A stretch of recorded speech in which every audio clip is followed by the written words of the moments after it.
Hi everyone, welcome to HubShots episode 112, Asia Pacific's #1 HubSpot-focused marketing podcast. We think, still, maybe. And in this episode, we talk about some HubSpot updates, the good, bad, and the ugly, and life after keywords.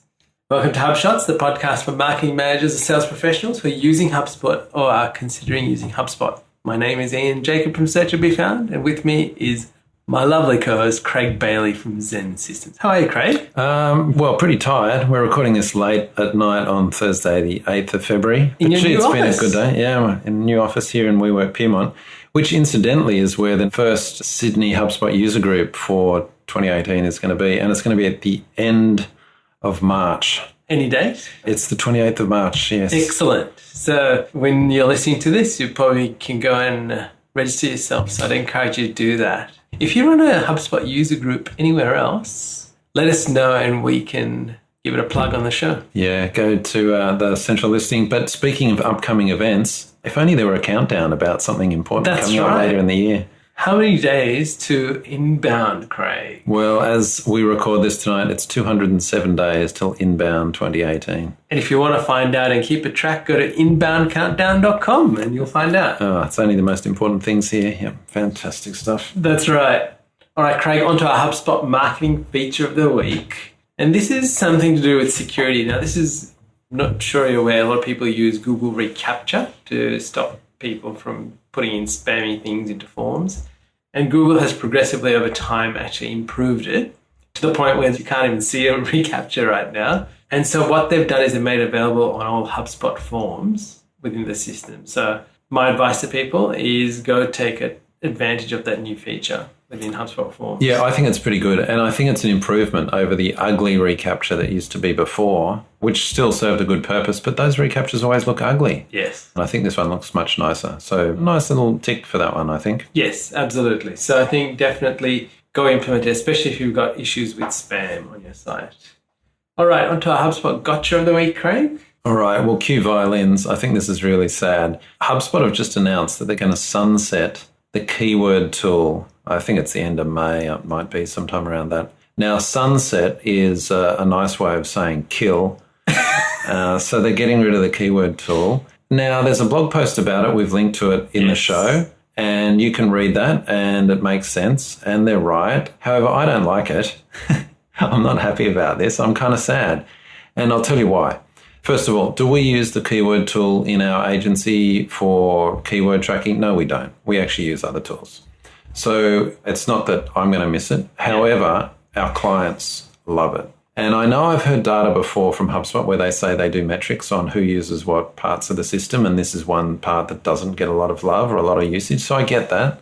But that's not my experience. Our clients generally love it. So there's two things here. One is, well, is it used a lot? And if it's not, okay, remove it from the tool. But the second is, are keywords that relevant anymore? Now, I actually just want to say they're not really, because everyone's search experience is different. I get that. However, not all clients are as advanced as maybe HubSpot people are. Yeah. And so they just like to see that trend. And although the trend might not be absolutely accurate, it actually just shows them a trend over time. Okay, this keyword, which we're kind of tracking, is going up according to how this rank tracker tracks it. Yeah. Might be not the same experience as I get. But I think that's really useful. And as far as giving clients a very quick snapshot, they can just pop in a few keywords. Oh, here's kind of where we rank. It might not be exactly accurate within 10 or 20 placements, but it's kind of indicative of whether you rank at all versus not at all, right? Exactly. I think that's useful. And to see something gradually climb over time, I think is a useful viewpoint for a client to have. So I'm kind of sad on behalf of our clients who found comfort in that. Maybe more than reality, they found comfort. I guess that's almost an opinion of the week. I've just hijacked that whole segment there. But yeah, that's kind of my feeling. And I think understanding, and I've seen this happen over time, how people search, and you asked me to search something and I showed you how lazy I was because I saw the suggestions come up. And the two totally different results that we saw when we did that search. And the only difference in that search was the word in, which I thought was really interesting, just the vast difference that we saw. So I think the variedness of search results on devices in locations, in all of these different factors that come into play. Like, how do you track that? We're not playing on a single field any longer. So I think this is the interesting part about killing the keyword tool and looking more at the content strategy, so to speak. Yeah, I get that. And also, I think you're right to point to the content strategy tool. We're talking about keyword themes now more than keyword specifics. I totally get that as well. However, I'd say to listeners who are thinking, well, how do I track my keywords now and what should I do after March? A couple of things, and maybe we'll talk about this closer to the time. There are other tools you can get, but certainly one that you should definitely have is Google Search Console. You should set up a profile for your sites, and that'll at least give you some averages. And I guess one thing that Google Search Console will give you is averages, and you can actually filter by locations as well, which is kind of nice. So that's a useful tool you should always have. It's not as easy and nice to use as the HubSpot one, but it's a strong alternative for people to learn. And there are other alternatives. I think HubSpot have put that in their blog post. I think Ahrefs is one of them. So definitely have a look at it. All right, on to our marketing tip of the week, Craig. And this is about creating lookalike audiences for Facebook ads. So this is obviously available in the Facebook ads platform, but now you get the ability to do it within HubSpot from the ads part. What I love about this is that you can take your HubSpot marketing lists and create lookalike audiences. Now I'm going to take a step back, Craig. What's a lookalike audience? I was just going to ask you that. Yeah, for listeners that may not be familiar with lookalike audiences, Facebook lookalike audiences are where you take an existing audience and Facebook applies its learning across the top to find other people that look similar to people in that audience. So a common example would be people that bought at your store, your online store. Okay, Facebook looks at those people and says, oh, based on all their characteristics, I know that they very strongly look like these other people, and it will grow your audience. So it basically can expand the size of your audience to be more people that look like that. So it's a very powerful way to grow your reach. So now in HubSpot, the simplest one you can do, which is you can do your website visitors as an audience, and then you can create a lookalike audience of your website visitors. So if there's nothing else that you do, make sure you go click a few buttons and do that at least. So have your Facebook pixel in place and everything's been set up, and then it'll start creating that from within HubSpot. So I encourage you to do that. Craig, onto our HubSpot sales feature of the week. And this is to do with the meetings part of sales. And there are some nice options here that they've added, which were missing when we started, in terms of customizing the title of the meeting and also being able to put a location in there, being two things. Is there anything else you want to highlight? Well, just personalizing some of the fields I think is nice. I don't know if that's entirely new, but I hadn't used it before. So what this means is when you book a meeting, you can actually have that meeting invite be personalized with the person's name and details. So you're able to actually put in a contact token or a company token into the subject line, so it'll automatically fill it out. And it does that because on the first input of the meetings, it actually collects that data. So that's how it can do that.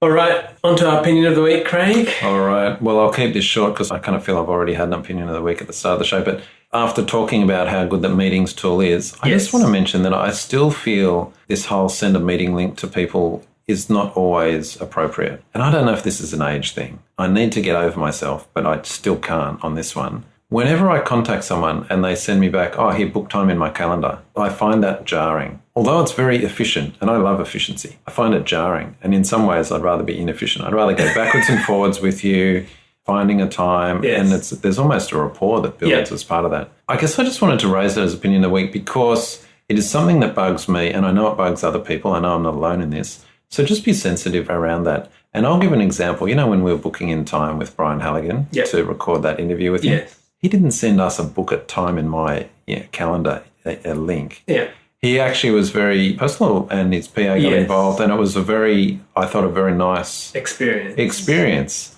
And there's someone of all the people who could just send you a link, book time in my calendar. You know, I thought it was very good. So I just wanted to raise that because it has a time and place. It has a time and place. Yes. And I think, especially as we're talking more about, you know, person-to-person relationships growing as marketers, salespeople probably do that. But marketers, I think we need to be mindful of that. And that can be something that can make or break an early perception of people. Okay, Craig, onto our app of the week. We're going to highlight Overcast.fm, I think it is. And it's a podcast player for iOS. And what we both, actually you introduced it to me and I've been using it ever since listening to podcasts. What I love about it is you can set the speed individually for different podcasts. It can do some smart skipping and smart speeding up. And there are some other interesting things that I know you get it to do. Well, I actually like the smart skipping Yep. because I like to listen to podcasts and I like to listen to them as efficiently as possible, take out the space.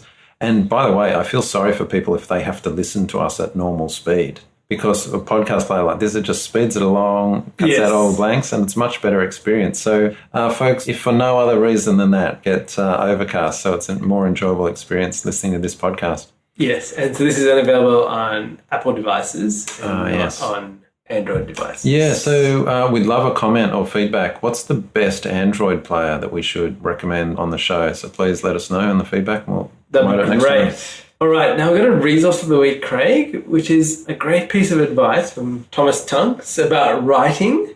And I just would encourage you to actually read this. And he talks about having a rhythm in your writing, so why people keep reading and how you structure your writing can actually help you move people along.